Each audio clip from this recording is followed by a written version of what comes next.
Assalamualaikum warahmatullahi wabarakatuh. Perkenalkan, nama saya Anindya Putri Kesharohman, resensi nomor 2, kelas 10-2 dari SMA Negeri 9 Yogyakarta. Jadi pada kesempatan kali ini, saya akan meresensikan buku yang berjudul 99 Cahaya di Langit Eropa. Buku 99 Cahaya di Langit Eropa ini adalah karya Hanum Salsabila dan Rais Rangga Almahendra. Buku ini dirilis pada tahun 2011 dan diterbitkan oleh PT Gramedia Pustaka Utama dengan jumlah 412 halaman. Untuk bukunya bentuknya seperti ini. Jadi sebenarnya buku 99 Cahaya di Langit Eropa ini membahas tentang apa sih? Nah, di sini saya akan menjelaskan buku 99 Cahaya di Langit Eropa ini membahas tentang perjalanan Hanum Salsabila dan suaminya Rais Rangga Almahendra yang mencari sejarah Islam ke tempat yang mengandung unsur keislaman dan spiritual untuk mengenal Islam dengan cara yang berbeda. Ketika dakwah bersatu dengan pengetahuan, perdamaian, dan Islam bersinar terang di langit Eropa. Jadi Hanum dan Rangga tinggal selama 3 tahun di Eropa saat Rangga mendapat beasiswa program doktoral di universitas di Australia. Keduanya berkesempatan menjelajahi Eropa dan menemukan keindahan Eropa yang tidak sekedar hanya Menara Eiffel, tembok Berlin, konser Mozart, stadion sepak bola San Siro, dan lain-lainnya. Namun mereka menemukan keindahan lain dari Eropa. Mereka menjelajah sejarah dan menemukan bahwa Islam pernah berjaya di tanah itu. Eropa dan Islam pernah menjadi pasangan yang serasi, namun ketamakan manusia membuat dinasti itu runtuh. Matahari tenggelam yang terlihat oleh Hanum adalah jelas matahari yang sama yang juga dilihat oleh orang-orang di dunia ini 1000 tahun yang lalu. Matahari itu menjadi saksi bisu bahwa Islam pernah menjamah Eropa, menyuburkannya dengan menyebar benih-benih ilmu pengetahuan dan menyayanginya dengan kasih sayang dan toleransi antar umat beragama.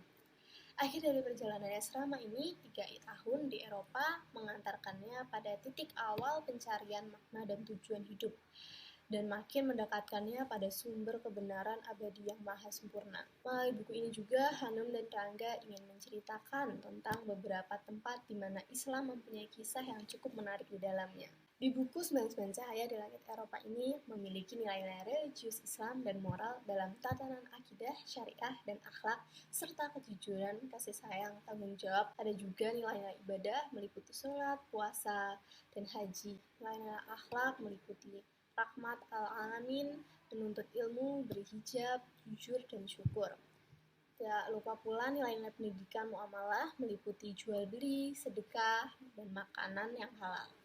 Kemudian dalam buku ini diajarkan bahwa manusia sebagai hamba wajib percaya bahwa Allah Subhanahu wa Ta'ala adalah satu-satunya zat yang wajib disembah dengan cara melaksanakan ibadah baik, ibadah khusus, yakni hubungan antara manusia dengan Allah seperti sholat, zakat, puasa, haji, dan ibadah umum, yakni hubungan antara manusia dengan manusia dan makhluk lain seperti saling tolong-menolong, silaturahmi, dan lain-lainnya.